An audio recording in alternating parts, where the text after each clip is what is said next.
After watching the second episode of The Acolyte, I can only come to the conclusion that this is some sort of spoof in the vein of The Naked Gun about Star Wars and how Disney have co-opted it and corporation turns it into what it is. Sadly, we all know that it's not the case, and this is genuinely someone's attempt at entertainment. Oh boy.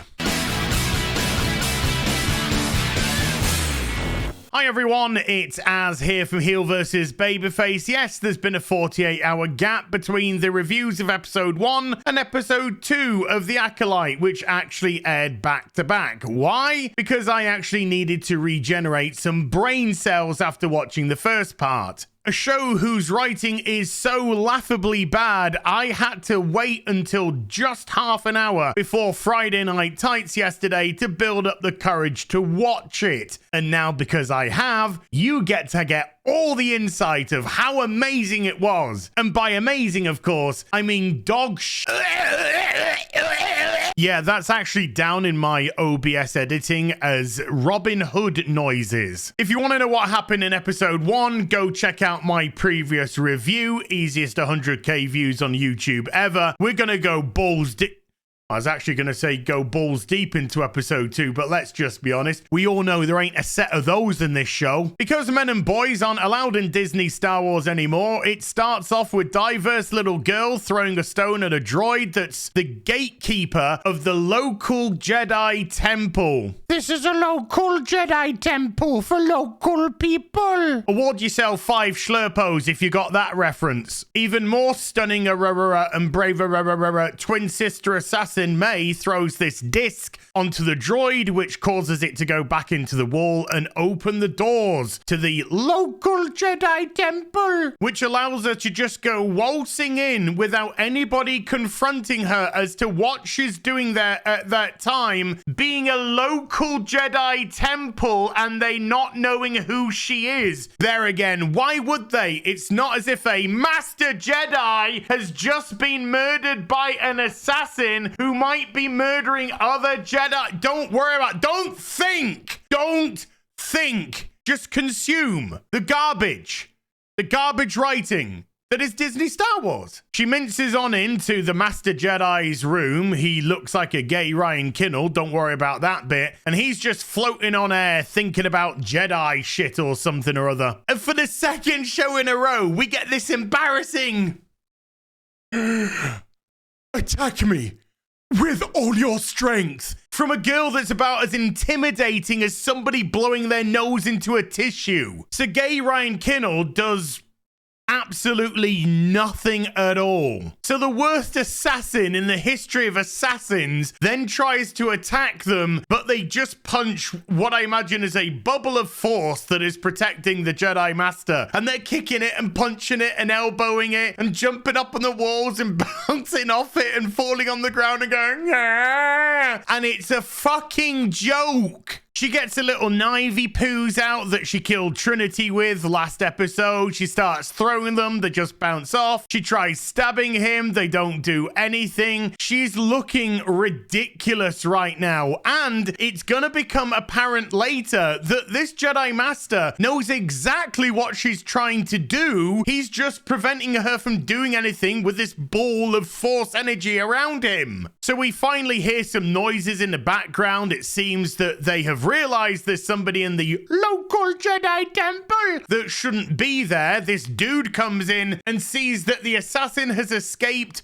through a skylight right above the Jedi Master. You know, a really good point of entry that probably nobody would have seen her, but don't worry about that.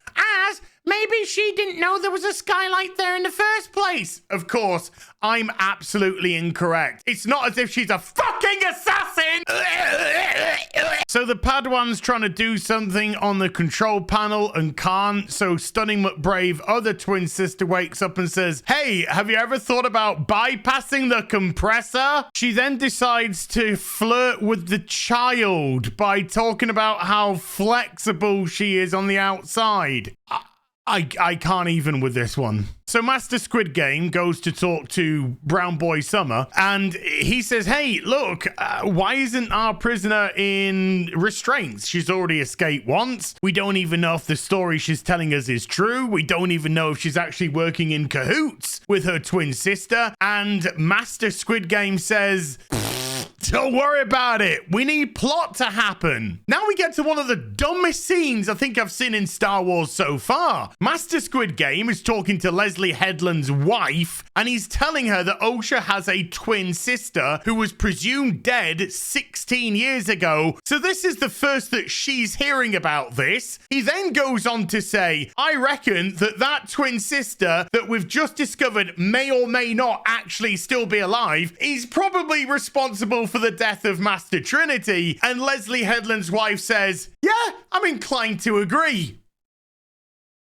What? You literally just discovered a couple of seconds ago that she might be alive, and you're already inclined to agree that this person that might be alive is actually the culprit. Am I on fucking crazy pills here? Think about it for a moment from their perspective. Our perspective, we know that she actually did it. But in their perspective, they have an eyewitness that put her there at the crime scene. She ran away from the Jedi only to be apprehended. When she was apprehended, she says, oh, by the way, my twin sister, who you personally saw die 16 years ago, she's actually the real culprit. He turns around and goes, fair enough, you've convinced me. And then Leslie Headland's wife says, fair enough, you've convinced me. These are the dumbest fucking Jedi. Brown Boy Summer is the only one who they in the show have been playing off as an idiot so far to ask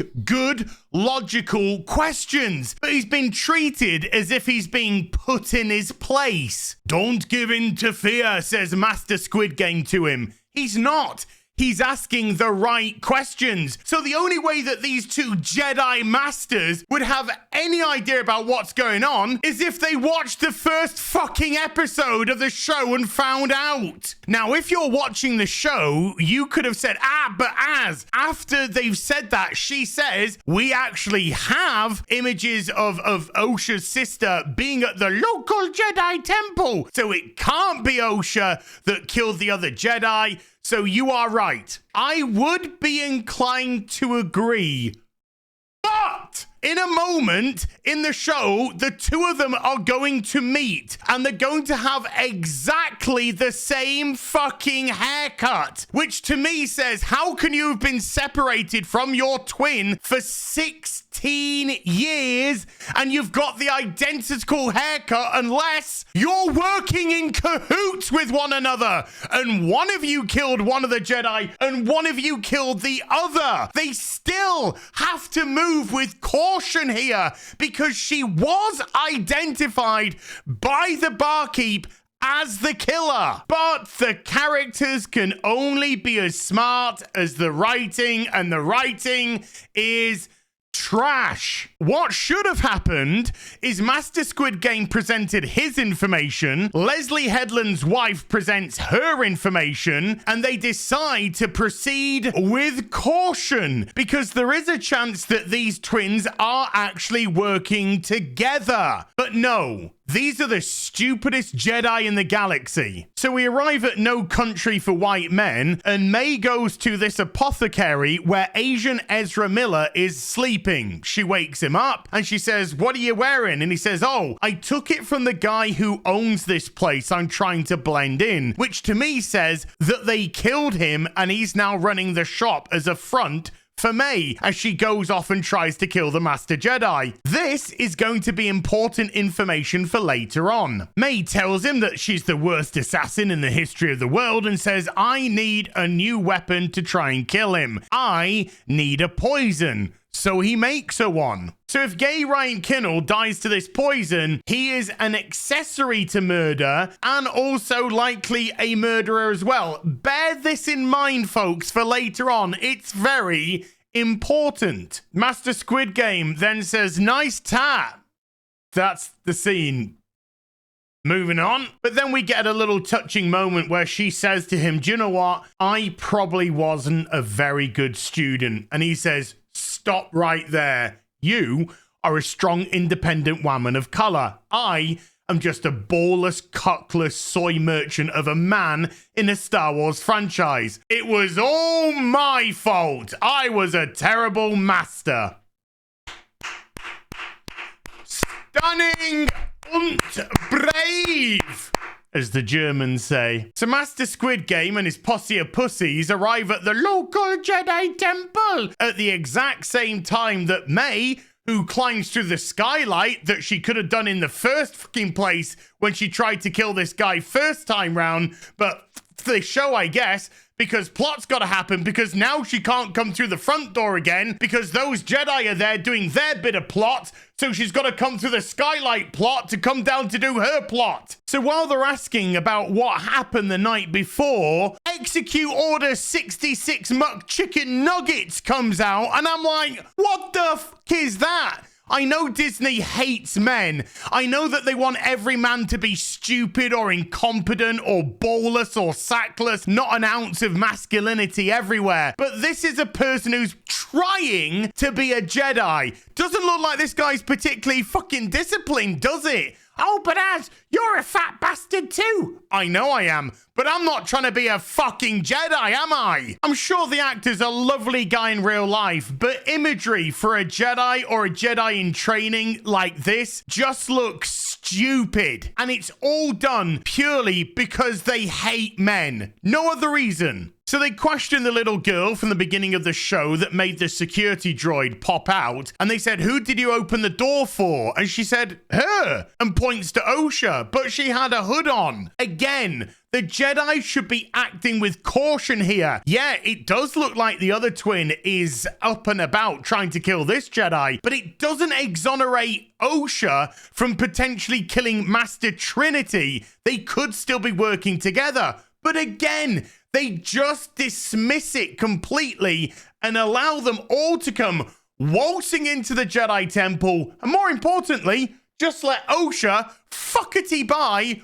on her own when they know that the Jedi Master here is under attack. So May's really cryptic with the Jedi Master. She says, I offer you a choice. Admit your crimes to the Jedi Council, or, as she takes the poison off, receive your forgiveness right here, right now, by offing yourself. Although, what if the Jedi Master just went, nah, what if I just don't do anything? You can't get through my force bubble. We just saw that from earlier in the show. What kind of choice is that? It's one that he doesn't even have to take up. But for some reason, he now decides to come out of meditation and say, I've been waiting for you, May. Really? Because she was here last night and you didn't fucking bother then. And as we're going to find out in a moment, he chooses to drink the poison and self-delete. But we also know now that he was fully aware that she was there last night, but prevented her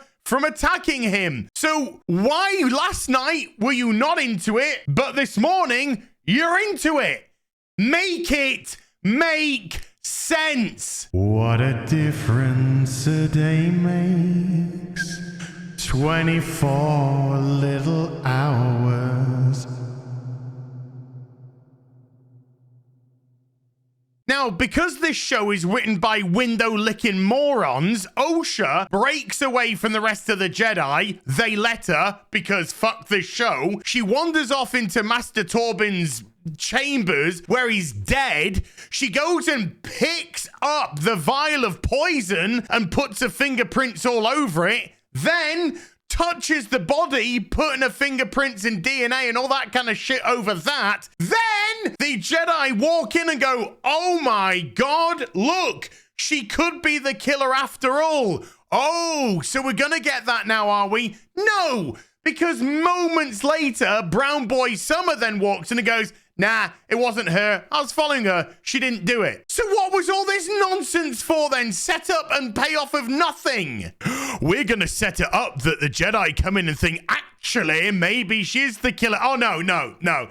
No, we're not going to do that at all. We're just going to get rid of that immediately and waste everybody's time. So they identify the poison as originating from OSHA's homeworld, and they also identify via Execute Order 66 Chicken McNuggets that there's only one apothecary in town. This is a mystery that Inspector Clouseau could fucking solve no problem. So Execute Order 66 Chicken McNugget says, hey, discount Asian Ezra Miller, that's not our regular apothecary. I don't recognize him. Do you think they question him where it is? No, even though he's probably killed him. No, don't worry about that. So Brown Boy Summer then says, right, what if I go in, I'll stun gun him, we'll interrogate him, we'll get all the information, it'll be great. And then the little Padawan goes, no, fuck that guy. He's got male genitalia. Maybe, possibly. So, fuck him in the ass. I'm a whammon, strong, independent alien whammon of some color. Listen to me. What we do is we send OSHA in, pretending that she's May. That way we gain his trust. We get some information and a confession about where May is.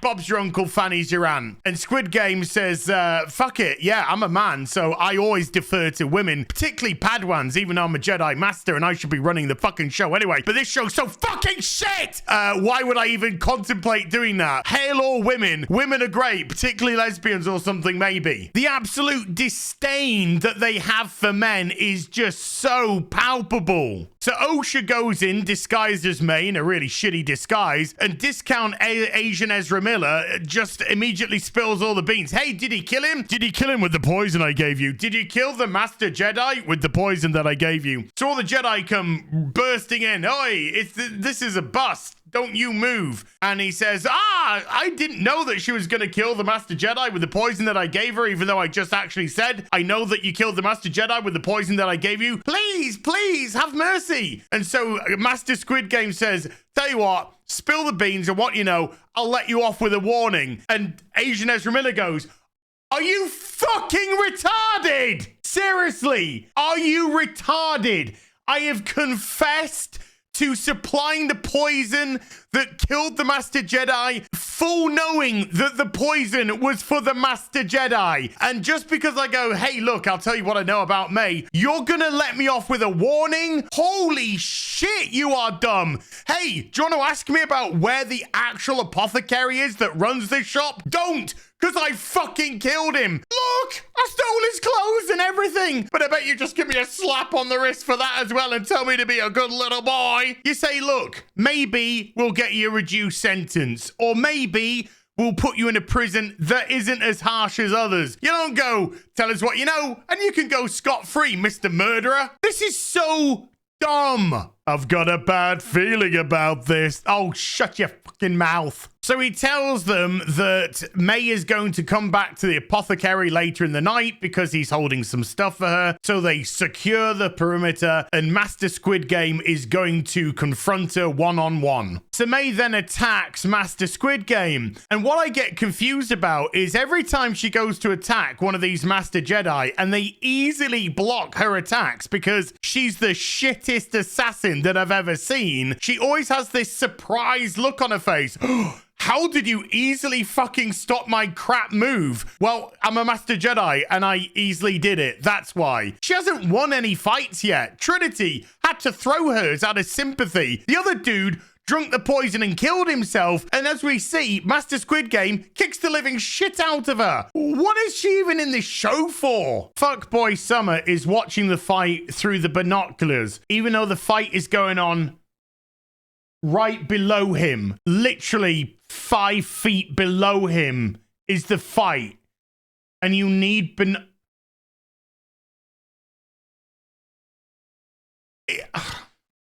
I just can't even. Can we end this episode now? Again, Master Squid Game easily defeats her and easily reads her mind. That would have been a nice trick for earlier, you know, when she was killing the guy with the poison. He realizes that her master has been very careful to hide his identity. So the fact that they keep referring to the master as a he means that it's probably going to be a woman, a strong, independent black woman, probably their mum or something like that, but definitely a woman. I'm 100% sure that Smilo Ren is a woman. So plot says that May had to escape, so she used the greatest weapon to ever be used against a Jedi. A bit of sand. A little bit of sand. That's it. Just a little bit of a dust cloud. And oh no, all my Jedi powers, you know, mind reading, sense, all that kind of stuff, which I've easily used and Jedi can easily use. None of that is complete and utterly helpless to the small little sand cloud that got puffed up in our face. Oh, fuck off. If only there was a Jedi to teach them that the Force will allow you to see through things that your regular senses might be obscured to. If only. Close your eyes. Your eyes can deceive you. We must not trust them. Connect to the Force. These are the shittest Jedi imaginable. So May carjacks one of the occupants of the town's vehicle, not doing much for racial profiling there, but never mind. And she bumps into Osha and they're like, ooh, sup bitch, sup bitch. And then Osha tries to shoot her, but maybe doesn't try very hard. And May escapes. Oh my goodness me, what's gonna happen now? Well, I'll tell you what's gonna happen now. A Wookiee appears and it's the end of the show. I don't give a shit. I'll see you next week for episode 3. The Force is actually lesbians. It's coming, believe me. Until then, you take care. Goodbye for now.